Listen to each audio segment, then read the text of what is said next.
बर, मागच्या तासात आपलं पायथागोरसचा सिद्धांत पाहिलं. पायथागोरसच्या सिद्धांतानुसार आपण ते बाकीची उदाहरणं पाहिले होते बरोबर ना? पाहिलं होतं ना? आठवतं ना? तुला विचारलं होतं, आठवतं ना? तिला पण विचारलं होतं. मग आठवण तर इथं बसले कोण होतं बरोबर. हा, तर आपल्याला या ठिकाणी पायथागोरसचे त्रिकूट पाहायचं आहे बरोबर. पायथागोरसचे त्रिकूट. आता त्रिकूटचा अर्थ म्हणजे काय असतं ते आपल्याला समजून घ्यायचं बरोबर. आता ज्या नैसर्गिक संख्या आहेत बरोबर, त्या नैसर्गिक संख्यांचा त्रिकूटामध्ये मोठ्या संख्येचा वर्ग हा इतर दोन संख्यांचा वर्गापेक्षा काय असेल तो बेरजे इतका असेल त्यावेळेस असतो, त्याला त्रिकूटाचा पायथागोरस त्रिकूट असं म्हटलं गेलेलं आहे बरोबर. म्हणजे तुम्हाला अजून एकदा सांगतो, ज्या नैसर्गिक संख्यांचा त्रिकूटामध्ये मोठ्या संख्येचा वर्ग हा इतर दोन संख्यांचा वर्गाचा बेरजे इतका असतो त्या त्रिकूटाला काय म्हटलं गेलेलं आहे? पायथागोरस त्रिकूट असं म्हटलं गेलेलं आहे. उदाहरणार्थ तुम्हाला दिलेला आहे, पहिला प्रश्न दिलेला आहे सराव संच मध्ये दिलेला आहे. सराव संच 49 मध्ये बरोबर. आलं लक्षात? आता याच्यामध्ये एक दिलेलं आहे, पहिलं उदाहरण दिलेलं आहे. थोडक्यात समजण्यासाठी आपण एक उदाहरण घेतलं. काय दिलेलं आहे? आपण ठरवायचे त्रिकूट आहे म्हणजे पुढे काही त्रिकूट दिले आहेत त्यातील पायथागोरसचे त्रिकूट ठरवा. म्हणजेच काय दिले? पहिलं काय दिलेले? 3 4 5 बरोबर, असे 3 व्हॅल्यू दिलेले आहेत. आता तुम्हाला मी काल सगळ्यांचं मी हे घेतलं वर्ग मूळ घेतलं बरोबर, स्क्वेअर घेतले की नाही. आता तुला सांगता आलं पाहिजे बरोबर. नाही तर बस देत दनादन येईल ना, लक्षात राहील ना. हा, मग आता आपल्याला या 3 याच्यामध्ये 3 4 5 यांचं आपल्याला काय गणित सोडवायचंय. प्रश्न काय दिलेले आहे? पुढे काही त्रिकूट दिलेले आहेत, त्रिकूट दिलेले 3 4 5 दिलेले आहेत बरोबर. त्यातील पायथागोरसचे त्रिकूट ठरवायला लावलेले.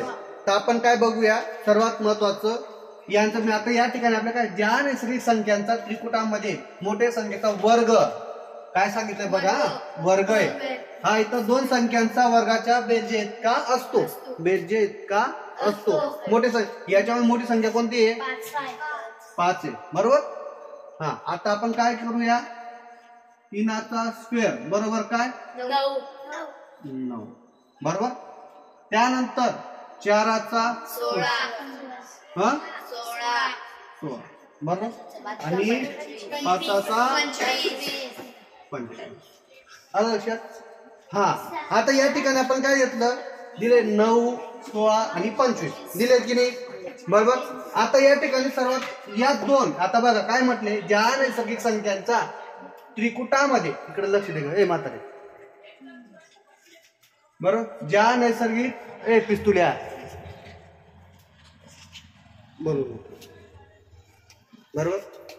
पोपट्याने आता जर बोलला तर विचार करू बरोबर. ज्या नैसर्गिक संख्यांचा आपण काय त्रिकूटामध्ये काय सांगितलं, ज्या संख्यांचा वर्ग, आपण वर्ग लिहिले की नाही लिहिले.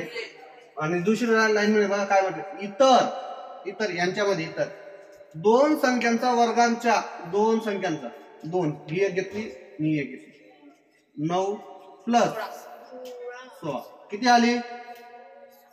16 9 25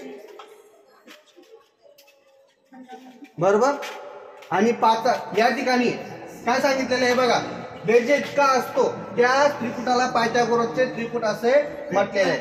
मग या ठिकाणी आपल्याला काय सांगितलेलं आहे बघा, जर आपण या ठिकाणी 9 आणि 16चं जर आपण दोघांची काउंटिंग केली तर काय येते 25 येते बरोबर.